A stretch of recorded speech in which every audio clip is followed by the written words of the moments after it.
Il y a bien longtemps, avant que les sciences ne portent des blouses blanches et que les télescopes ne percent le fond du ciel, l'astrologie était reine. Elle était au cœur de la pensée, de la médecine, de la politique et même des décisions de guerre.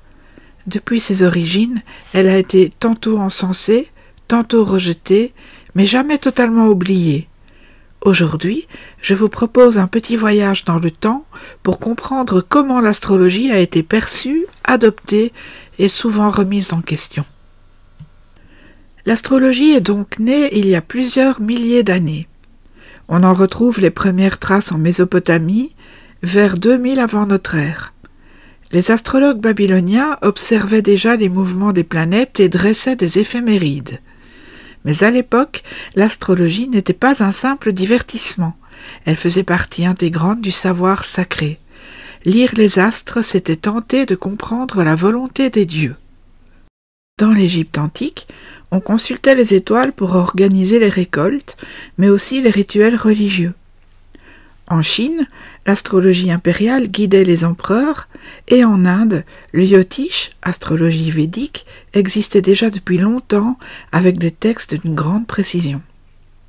L'astrologie dans ces civilisations n'était pas un sujet marginal. Elle faisait partie du système de pensée au même titre que les mathématiques ou la médecine.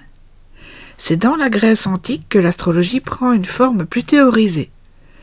Les philosophes s'y intéressent, Pythagore, Platon et plus tard Ptolémée, qui rédige au IIe siècle de notre ère le célèbre Tétrabiblos, un traité qui posera les bases de l'astrologie occidentale pendant des siècles. À Rome, les empereurs ont leurs astrologues et personne ne s'en cache. Auguste, par exemple, affichait fièrement son signe astrologique, le Capricorne, sur ses pièces de monnaie. On ne parle pas encore d'horoscope, mais les astrologues sont écoutés et consultés. Au Moyen-Âge, la perception de l'astrologie devient plus complexe. Dans le monde islamique, l'astrologie est florissante. Des savants comme Al-Kindi ou Al-Bumazar écrivent des traités qui influenceront profondément l'Europe médiévale. On y conjugue savoir astronomique, médecine et art divinatoire. Mais en Occident chrétien, les choses sont beaucoup plus délicates. L'Église se méfie. Elle tolère parfois l'astrologie dite naturelle, celle qui aide à comprendre les saisons, la santé ou l'influence du climat. À partir du Moyen Âge, en Europe chrétienne, l'Église a commencé à encadrer strictement ce qui relevait du savoir licite et ce qui pouvait être considéré comme hérésie.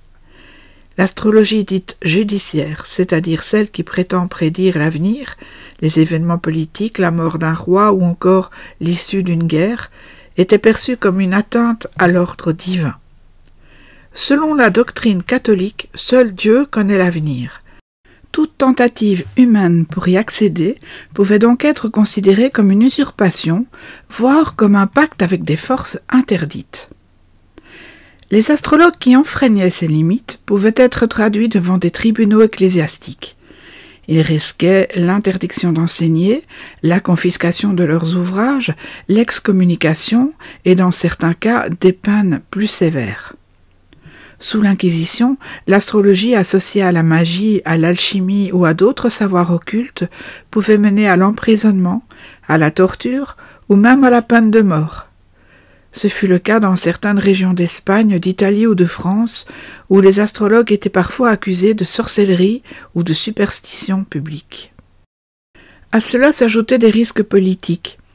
Sous certaines monarchies, l'astrologie était tolérée tant qu'elle ne remettait pas en cause le pouvoir. Mais si un astrologue prédisait, par exemple, la chute d'un souverain ou la révolte d'un peuple, il pouvait être accusé de complot ou d'incitation à la sédition. Certains furent emprisonnés pour avoir simplement dressé une carte du ciel à la naissance d'un héritier royal. D'autres furent bannis ou surveillés de près. Ces pressions ont conduit de nombreux astrologues à exercer dans la clandestinité ou à dissimuler leurs pratiques derrière des titres plus acceptables comme médecin, astronome ou philosophe. Certains écrits furent publiés sous pseudonyme ou codés pour ne pas éveiller les soupçons. Malgré tout, l'astrologie n'a jamais disparu. Elle s'est souvent adaptée, déplacée, transformée, mais elle a survécu. À cette époque, de nombreux astrologues travaillaient d'ailleurs dans les cours royales, souvent dissimulés sous une fonction d'astronome ou de médecin. L'astrologie restait vivante, même si elle avançait masquée. Avec la Renaissance, tout change. L'astrologie connaît un retour en grâce. Les savoirs antiques sont redécouverts et l'astrologie retrouve un immense prestige. Elle est enseignée à l'université aux côtés de l'astronomie. Des figures comme Nostradamus, mais aussi Kepler, grand astronome, pratiquent l'astrologie. C'est une époque où l'astrologie n'est pas en opposition avec la science. Elle est perçue comme un art savant, réservé à ceux qui savent observer, calculer et interpréter. Les rois ont leurs astrologues attitrés et les grandes décisions politiques ou militaires se prennent souvent à la lumière des étoiles. Mais la révolution scientifique du XVIIe siècle change la donne. Pour l'astrologie, c'est la chute. Avec Galilée, Newton, Descartes, l'approche rationnelle triomphe. L'univers devient une machine. Tout ce qui ne peut pas être prouvé, mesuré, vérifié est suspect.